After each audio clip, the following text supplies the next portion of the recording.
Welcome back to another episode of the Bad Ideas Garage. My name is Steven, and this is the last time that you will be seeing this 1982 Porsche on this channel because it is going to a new owner.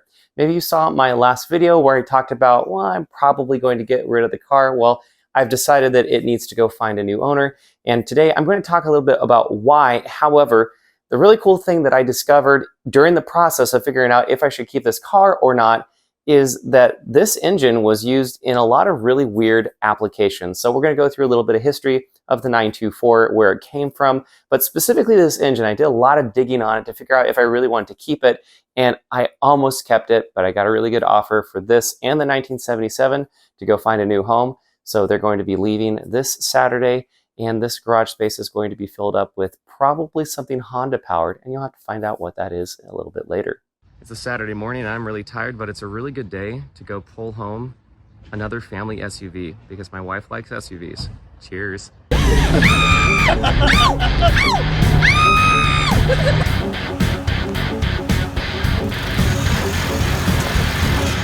Still drives! And stops! And it stops!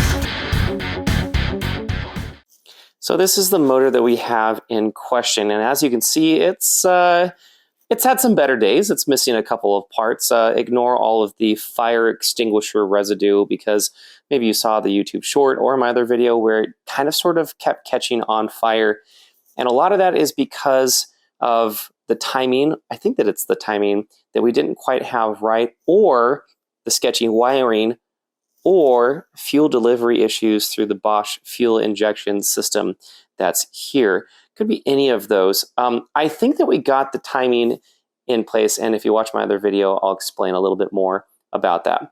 However, what's possible is if you see over here, this is a Bosch fuel injection system. It was really common. It's called a Bosch K-Jetronic, and when it works, it actually works really well. And so fuel comes in over here. This is the fuel filter. I did replace that. And it goes into this, which is called a fuel distribution block. And so from there, you can see that all of these lines, they kind of go all over the place. The big thing that's a part of this that does go bad on these is what's called the warm-up valve, the WUR. That can cause running issues. I don't think that's part of what's going on here. Then again, there's lots of vacuum hoses and wires that go to who knows where. Anyways, so this whole system, though, it uses fuel injection. So there's fuel injectors. You can see them right over here through all of the smudge from the fire extinguishers from this attempting to catch fire several different times. But it is possible actually to replace this. So this is the intake. And then all of this, which is of course the air box, and all of this fuel injection stuff with a carburetor. And yes, I said a carburetor, please don't freak out, but that is actually really possible. So if you're a Porsche fanatic and you're like, wait, did you just say carburetor?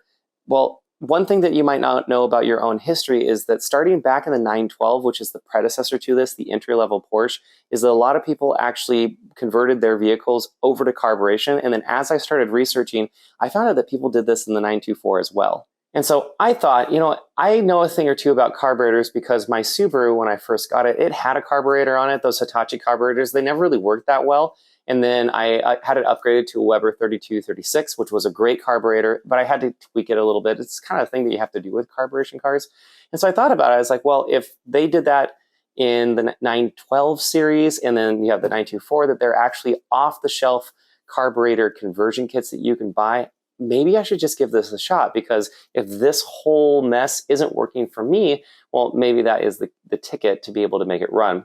However, I looked into how much it was going to cost, and a manifold was about $600 to $800, depending on what you're looking at. There were a couple of used kits that were complete, including carburetors, for about $1,000. And for about $1,500, you can get a really nice set of a carburetor and a manifold, intake manifold combination. And so it was really cool because some of them had dual carburetors. So you have a 2-in-2 with dual carburetors, which could be fun. Then again, that would be a lot of time to figure out how to be able to make them work with each other. Because I do know about carburetors and single carburetors, but double carburetors, I hear that that's a whole nother ballgame. Going with a single carburetor is probably what I would have wanted to do, even though the higher end kits, they have individual throttle bodies that have motorcycle carburetors on each one of the throttle bodies. And I think that that would have been awesome. I saw a couple of videos of that, of cars like this with those individual throttle bodies. And even though this is just 115 horsepower, it sounded absolutely amazing. And I sincerely thought about doing it. So then I started looking into this. I'm like, okay, if all of this is going to come out, what else could we put down here? And so I researched, was this engine put in anything else? And it turns out that this engine is put in all sorts of really odd things. This is kind of an off-the-shelf engine that they actually put in their LT van series. And it kind of got a bad rap initially because of that, because like, oh, you're driving a van motor or whatever.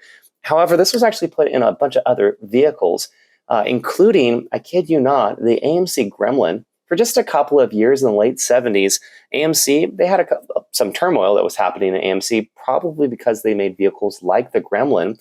And so they actually took this engine, and because of emissions regulations and a couple of other things, they took this engine, took out the fuel injection, and they had a single barrel carburetor on it. And so I think you got like a whooping 90 horsepower instead of this that had about 110 horsepower.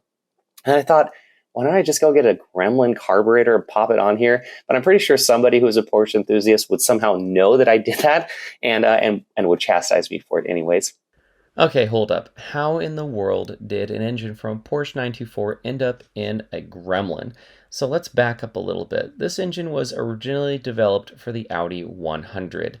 That's a front-wheel drive sedan, and it was used in the late 1970s in that application.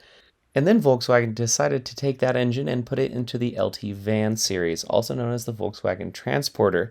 And in that application, it was front engine and rear wheel drive. And at that point, that's when this engine was chosen to be in the Porsche 924. It's also the time when it got fuel injection and also a new cylinder head that was designed by Porsche. And with this, you got 110 horsepower in the US and 123 in Europe. So this is when things get really interesting. In the mid-1970s, AMC was really needed to compete with the other big manufacturers like Ford and Chevy. Because of the fuel crisis and a couple other things going on in the economy, Ford was having a pretty good success before that whole, explosion situation with the Pinto, and they had a 4-cylinder engine in the Pinto.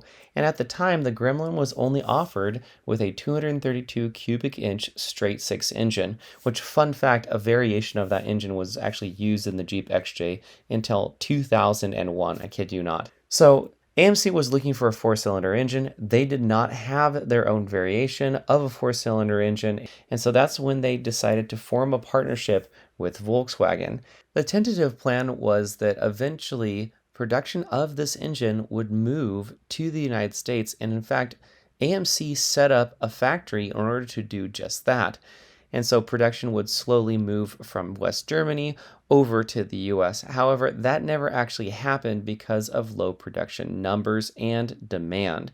And so throughout the process, it ended up in a couple AMC products, namely the Gremlin and the Concorde. And then during the process, when they needed to use it in a couple other applications, Jeep was a part of AMC at the time. So in 1979, it ended up in the DJ5, also known as the Dispatcher.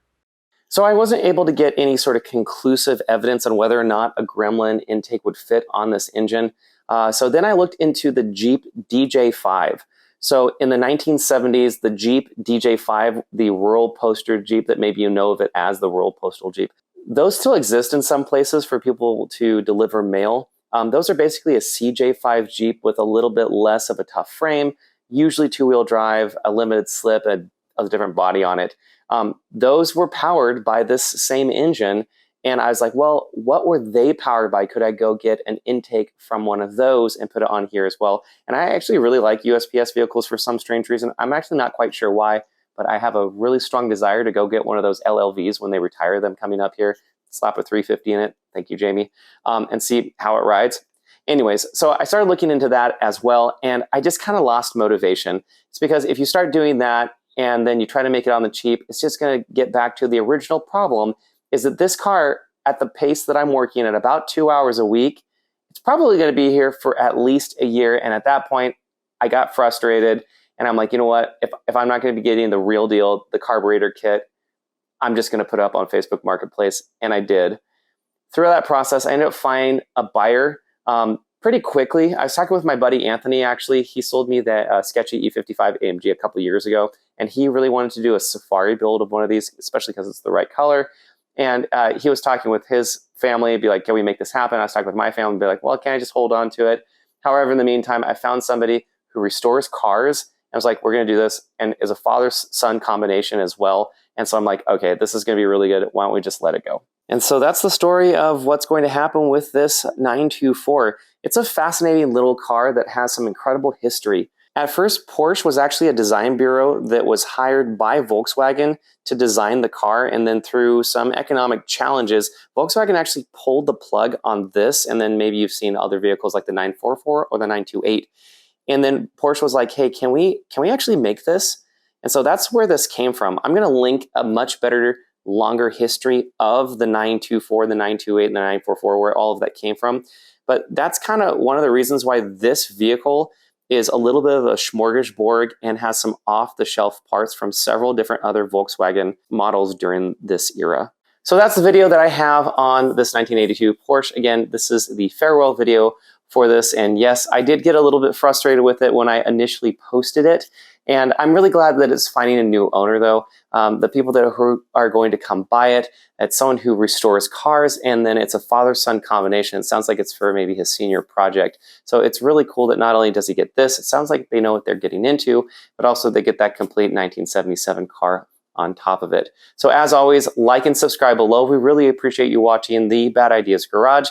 We're growing like crazy. We post a video every single day of some sort of automotive shenanigans that's going on in the Willamette Valley or otherwise. So make sure and like and subscribe to get that content, and we'll catch you later.